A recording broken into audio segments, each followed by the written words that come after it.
Setiap white collar crime itu kejahatan oleh orang-orang terbaik yang menggunakan kekuasaan dan ilmu pengetahuan untuk melakukan penyelewengan, penyimpangan, penindasan, dan pemerasan kepada rakyat. 7 dari 10 orang mengeluh tidak mampu membeli kebutuhan pokok, artinya tidak punya uang. Lembaga eksekutif, legislatif, yudikatif disfungsional, termasuk Mahkamah Konstitusi yang makin mandul dan makin memuakkan.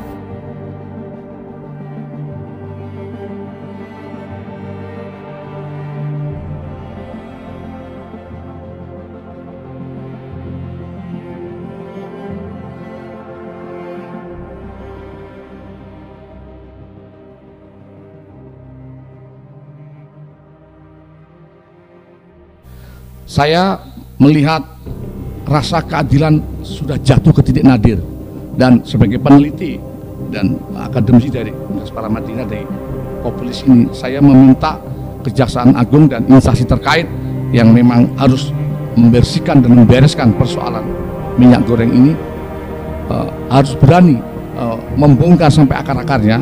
Siapapun pejabat yang terlibat, siapapun elit politik yang terlibat, tidak hanya dari kalangan pengusaha atau komisaris, hanya dari kalangan pedagang, tapi bagaimana menyentuh bahkan termasuk Menteri Perdagangan atau Menko Ekuin atau siapapun yang diduga tersangkut dalam mega skandal ini, karena ini skandal triliunan rupiah dan sangat memprihatinkan. Kita semua di tengah kesusahan rakyat akibat COVID, ya, akibat reformasi yang dikorupsi, ternyata ada mega skandal yang sangat menyakitkan hati. Dan itu tidak bisa hanya diselesaikan oleh Kejaksaan Agung, tapi dukungan dari civil society untuk menuntaskan mega skandal ini sangat dibutuhkan. Kita harus memberi semangat supaya seluruh elemen bangsa yang peduli pada pembasmian korupsi harus ambil bagian partisipasi supaya mega skandal ini bisa diselesaikan secara tuntas, tidak seperti kasus Meikarta yang hanya pada level operator saja.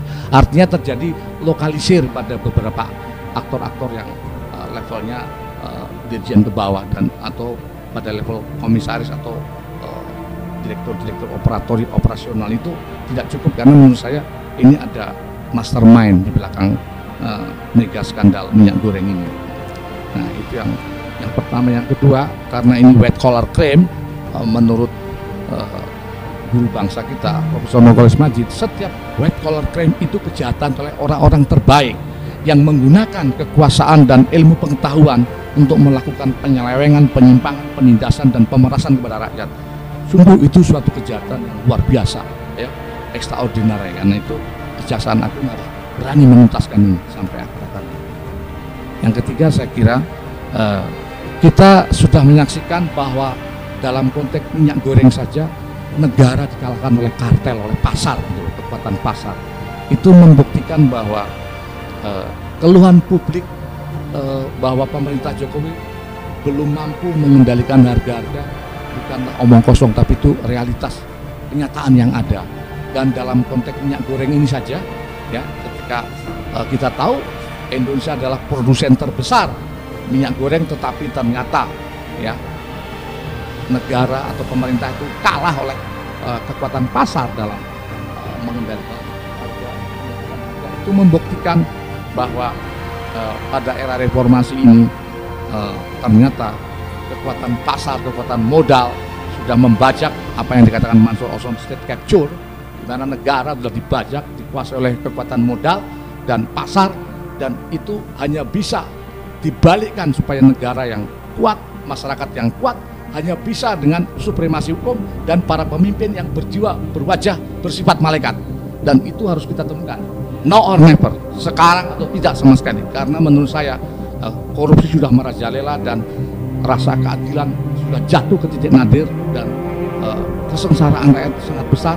Di mana tadi Bang Bursa menyampaikan survei Litbang Kompas, 7 dari 10 orang mengeluh tidak mampu membeli kebutuhan pokok, artinya tidak punya uang untuk menjangkau kebutuhan pokok.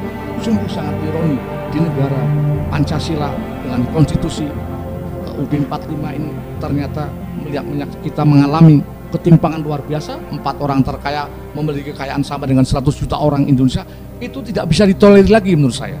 Harus ada afirmatif policy, harus ada langkah-langkah yang jelas dari negara dan masyarakat untuk menundukkan dan mengatur pasar atau modal ini supaya tidak sewenang-wenang, supaya tidak terus-menerus mengendalikan ekonomi politik kita pada era reformasi ini. Saya kira itu respon dari saya kepada Profesor Didin Manduri, karena secara mikro, secara detailnya angka-angka sudah disampaikan Profesor Didin, dan saya memberikan penegasan di sini. Tidak boleh lagi Kejaksaan Agung atau negara kalah oleh kekuatan pasar, tapi bagaimana dalam globalisasi sekarang seperti yang digambarkan Robert Reich, bahwa di dalam globalisasi hampir pasti korporatokrasi, korporasi ini akan mendikte dan menguasai dan membajak elemen-elemen negara, pemerintahan, dan di situ mereka tahu bahwa hampir semua bos-bos partai politik itu tidak punya kemandirian ekonomi. Disitulah mereka masuk dan mereka melakukan apa yang disebut reorganisasi.